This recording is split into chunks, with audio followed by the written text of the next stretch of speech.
Welcome to Laksharas kitchen. Calcium சத்து அதிகமாக நிறைஞ்சிருக்கிற ராகியை பயன்படுத்தி ராகி பிடி கொழுக்கட்டை தான் இன்றைக்கி நம்ம செய்ய போகிறோம். இது கூட சிகப்பு அவலை பயன்படுத்தி நம்ம செய்கிறதுனால இது ரொம்ப சாஃப்டாக இருக்கும். இது செய்கிறதுக்காக 1 கப் அளவுக்கு சிகப்பு அவலை ஒரு மிக்ஸி ஜாரில் சேர்த்துட்டு நரன்னு அரைச்சி எடுத்துக்கலாம். 3/4 கப் அளவு வெல்லத்தை ஒரு பாத்திரத்தில் சேர்த்துட்டு 1/4 கப் அளவுக்கு தண்ணியை சேர்த்துட்டு பாகு காய்ச்சி எடுத்துக்கலாம். பாகு கம்மி பதம் எதுவும் வரக்கூடாது, தண்ணியில் கரைஞ்சா மட்டும் போதும். நல்லா இந்த பதத்துக்கு ரெடி பண்ணி எடுத்துக்கலாம்.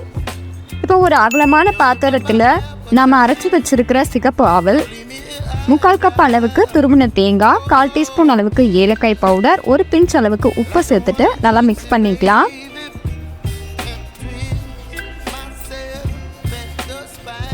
இது நல்லா மிக்ஸ் ஆன உடனே இதில் 1 கப் அளவுக்கு ராகி மாவை இது கூட சேர்த்துட்டு நல்லா கலந்து கொடுத்துக்கலாம். ராகி மாவை வறுத்துட்டு அதுக்கப்புறம் தான் இதில் சேர்க்கணும். இது நல்லா மிக்ஸ் ஆன உடனே நம்ம ரெடி பண்ணி வச்சிருக்கிற வெள்ளை பாகை கொஞ்சம் கொஞ்சமாக இது கூட சேர்த்துட்டு நல்லா மிக்ஸ் பண்ணிக்கலாம். பாகு சூடாக இருக்கும், நல்லா பொறுமையாக கலந்து கொடுக்கணும்.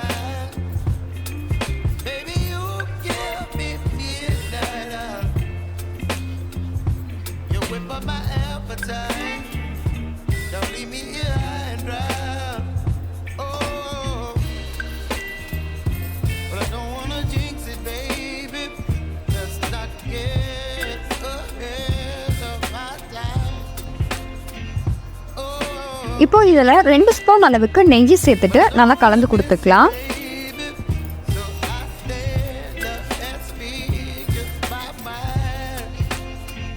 மாவு நல்லா இந்த பதத்துக்கு ரெடி பண்ண உடனே இதை நமக்கு தேவையான வடிவங்களில் உருண்டை பிடிச்சி எடுத்து வச்சுக்கலாம்.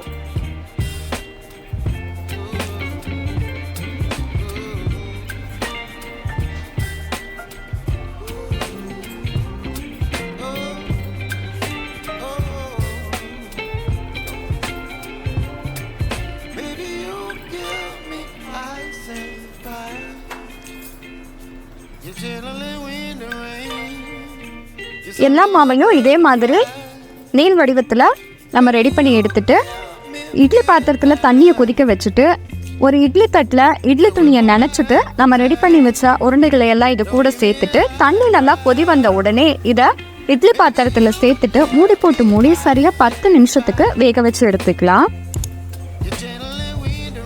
10 நிமிஷத்தில் கரெக்டாக நல்லா இந்த அளவு வெந்து வந்துடும்.